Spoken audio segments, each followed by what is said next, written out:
Personal story segment tonight. Not much protest from liberal Hollywood over President Obama wanting to bomb Syria. Far-left singer Bruce Springsteen, who tweets all the time, has nothing to say about Syria. Far-left actress Susan Sarandon tweets about violence against children, but nothing recently about Syria.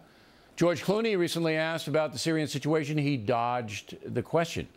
Sean Penn, nothing. Tim Robbins, nothing. Janine Garofalo, nothing. Joining us now from Los Angeles, actor Ed Asner, who is against striking Syria. So why aren't your fellow lefties out there in Hollywood saying anything, Mr. Asner? Well, maybe they feel that the majority is out there. They don't need a minority voice to be heard on this issue. I didn't pick it because it's a majority issue, but it certainly looks like you, me, and a lot of other people are opposed to involvement because we're sick of war. That's why. Well, all right, but I mean, I'm not opposed as long as the involvement makes sense. So I want to see what exactly it would be. But you told the whole, and correct me if I'm wrong here, because I'm taking it from the Hollywood Reporter, so they might have misquoted you or whatever. You said there might be an element of fear with the Hollywood left that they don't want to criticize the president because he's a black man, and they don't want to get in, you know, he's their guy, and they're treading softly. Is that true?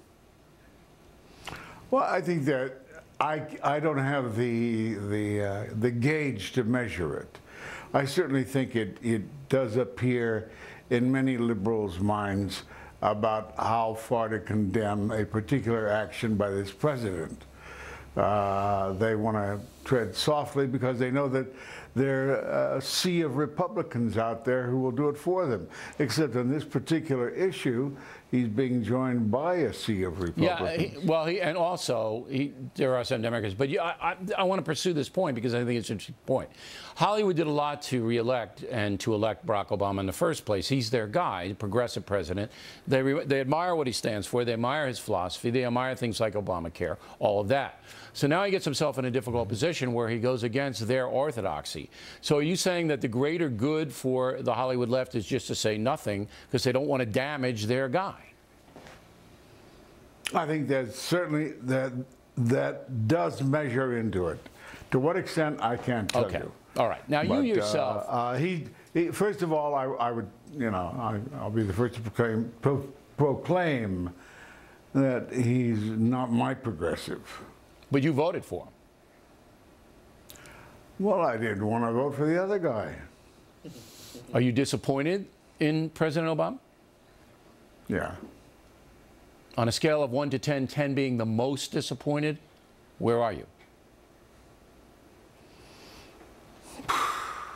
7. Okay. You yourself, very consistent throughout your whole life, and I respect that, a big union man. You told me once on this broadcast that you are a socialist at heart. Can you see yourself supporting any military action against Iran, for example, if they continue their nuclear program? I mean, when you have dead kids being gassed, that's pretty extreme. It's pretty extreme. And if we don't get involved, as you know, no one will get involved. So, I mean, how does that relate? You don't want dead kids in the street. You don't want weapons of mass destruction killing civilians. I know you don't. But how do you stop it? Well, I don't want more dead kids being buried at Arlington, for one thing. A second thing is, I'd like to know what the grand total of dead Iraqis are from the time that George W. Bush invaded. We read every day about the Sunni Shiite squabbles, 10 dead here, 20 dead here, 10, 20, 20, 10, and it becomes frightening. And when that grand total is ever made up, I would be shocked and horrified to see what that final total is. All right, but it's not going to outweigh what Saddam Hussein killed. So, I mean, you're dealing with a lot of bad people on a lot of bad fronts here. It seems to me the United States try to do the noble thing and give the Iraqis a chance at democracy and freedom. If they don't take it, they don't take it. I agree with you. I don't want to see any more dead people in Arlington Cemetery on causes that are impossible. But when you have people like Assad gassing civilians, and is nobody going to stop that, I get worried for the world. I'll give you the last word. Well, I don't want the last word, but I just want to say we have this one incident. There's a great deal of challenge and curiosity and doubt as to who caused this poisoning.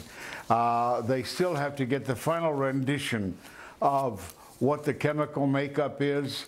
I've heard that there is that sarin creates a certain kind of yellow foam, and this had white, or white versus yellow. It's all a mishmash. All right. I like the idea of thinking of the Russian idea of putting the weapons in the UN's hands. If that's a reality, I'm with you there. But I would check out Doctors Without Borders.